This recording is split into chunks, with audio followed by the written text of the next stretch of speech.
दोस्तों, एक राज जो सालों से दबा हुआ था, एक सच्चाई जो जमीन के नीचे गहरी दफन थी, आज वो सच्चाई बाहर आने वाली है। और जब यह सच्चाई सामने आएगी तो आर्यवर्धन के घर में एक ऐसा तूफान आएगा जिसकी किसी ने कल्पना भी नहीं की होगी।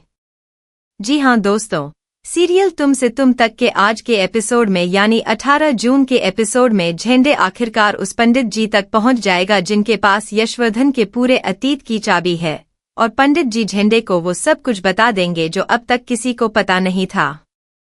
तो दोस्तों, अगर आप जानना चाहते हैं कि पंडित जी ने झेंडे को क्या बताया, यशवर्धन की असली सच्चाई क्या है और इस सच्चाई को जानने के बाद आगे क्या होने वाला है, तो इस वीडियो को लास्ट तक जरूर देखिए क्योंकि आज का एपिसोड बहुत ही बड़ा है। तो दोस्तों, जैसा कि आप सब जानते हैं कि पिछले कुछ एपिसोड से झेंडे यशवर्धन की सच्चाई ढूंढने में लगा हुआ है और झेंडे को यह बात पूरी तरह से खटक रही है कि यशवर्धन यानी चरण आखिर है कौन और कहां से आया है और इस पूरे मामले में सिद्धि माता का क्या रोल है।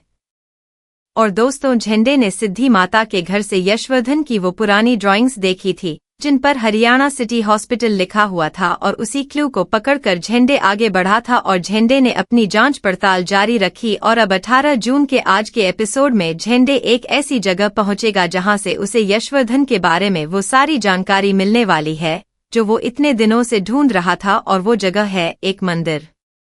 जी हाँ दोस्तों, झेंडे आज के एपिसोड में सच्चाई की तलाश करते करते एक मंदिर में पहुंचेगा और उस मंदिर में झेंडे को पंडित जी दिखाई देंगे, और झेंडे की नजरें जैसे ही उन पंडित जी पर पड़ेंगी तो झेंडे समझ जाएगा कि यही वो इंसान है जिनके पास शायद यशवर्धन के बारे में कुछ जानकारी हो सकती है। और झेंडे बिना देर किए उन पंडित जी के पास जाएगा और पंडित जी के पास बैठ जाएगा, और फिर झेंडे सबसे पहले पंडित जी से अपना परिचय देगा और पंडित जी से बातचीत शुरू करेगा। और झेंडे पंडित जी से यशवर्धन के बारे में पूछेगा और झेंडे पंडित जी से यह सवाल करेगा कि पंडित जी, क्या आपको याद है कि आज से करीब 20 साल पहले एक छोटा सा बच्चा इस मंदिर में आया था, और मुझे उस बच्चे की सच्चाई जाननी है क्योंकि उस बच्चे से जुड़ा एक बहुत बड़ा राज है जिसे मुझे हर हाल में जानना है। और दोस्तों, यह सुनते ही पंडित जी की आंखों में एक पुरानी याद ताज़ा हो जाएगी और पंडित जी झेंडे की बात सुनकर एकदम से उस बच्चे को याद करेंगे जिसकी झेंडे बात कर रहा है, और पंडित जी के चेहरे पर एक अजीब सी भावना आ जाएगी जैसे कि उस बच्चे की यादें उनके मन में आज भी बहुत गहरी हों। और पंडित जी झेंडे से यशवर्धन की पूरी सच्चाई बयान करना शुरू कर देंगे,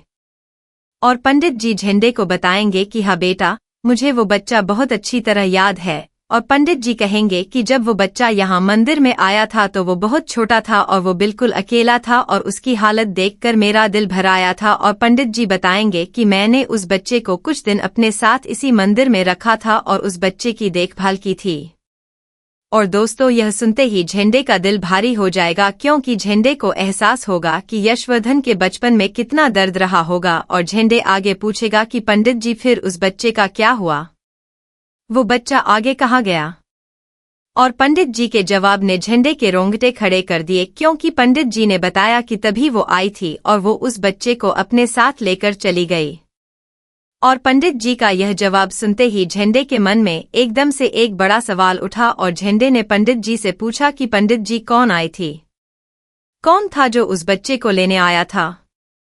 और पंडित जी ने जो जवाब दिया वो झेंडे को चौंका देने वाला था, और पंडित जी बोले कि वही जिस पर साक्षात माता रानी का वास है।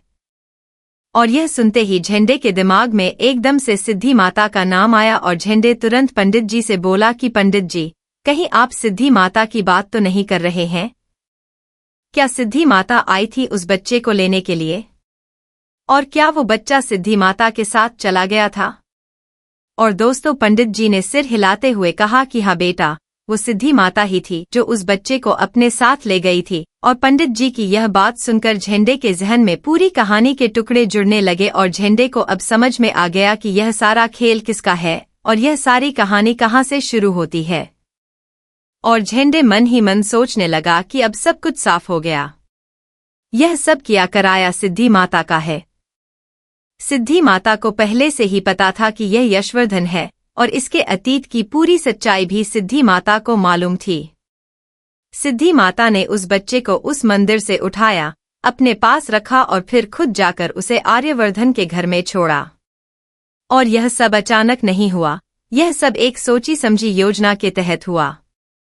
लेकिन दोस्तों, अब झेंडे के मन में एक बहुत बड़ा सवाल था, और वो सवाल यह था कि सिद्धि माता ने यशवर्धन को अपने साथ क्यों रखा, और फिर सिद्धि माता ने खुद यशवर्धन को आर्यवर्धन के घर में क्यों छोड़ा।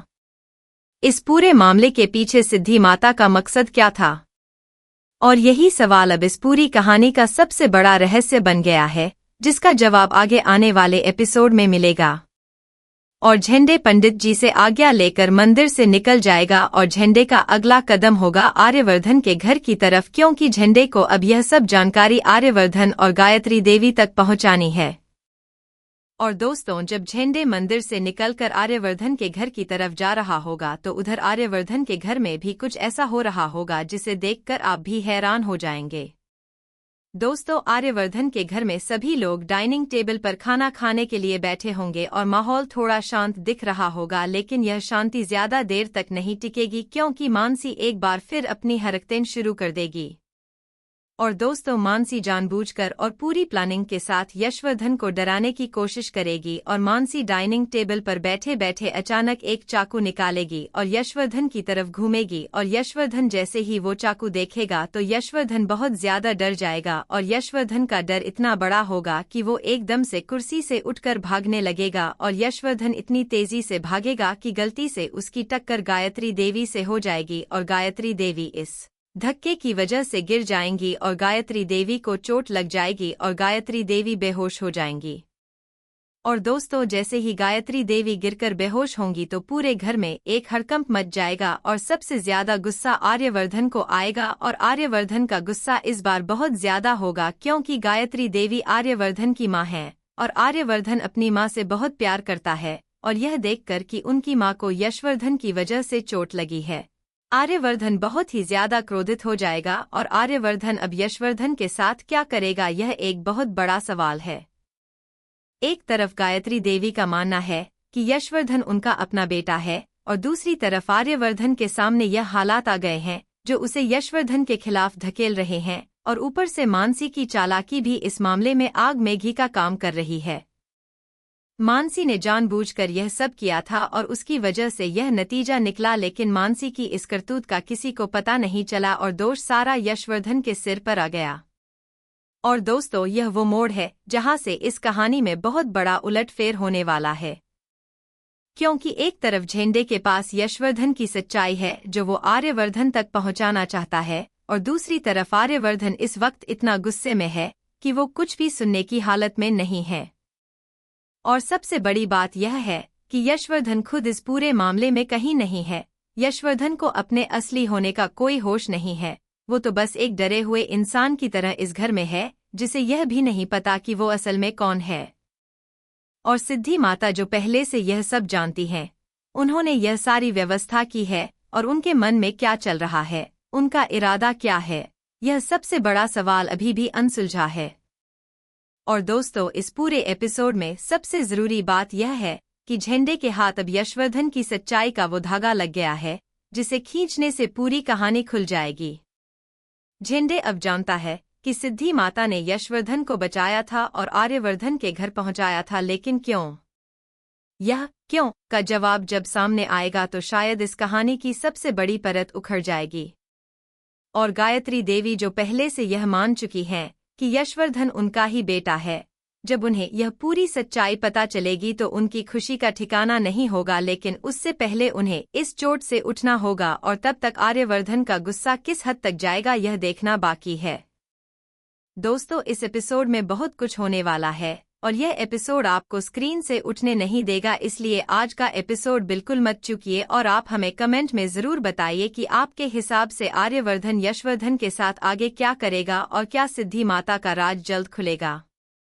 इस वीडियो को लाइक करें, शेयर करें, और हमारे चैनल को सब्सक्राइब करना बिल्कुल मत भूलिए।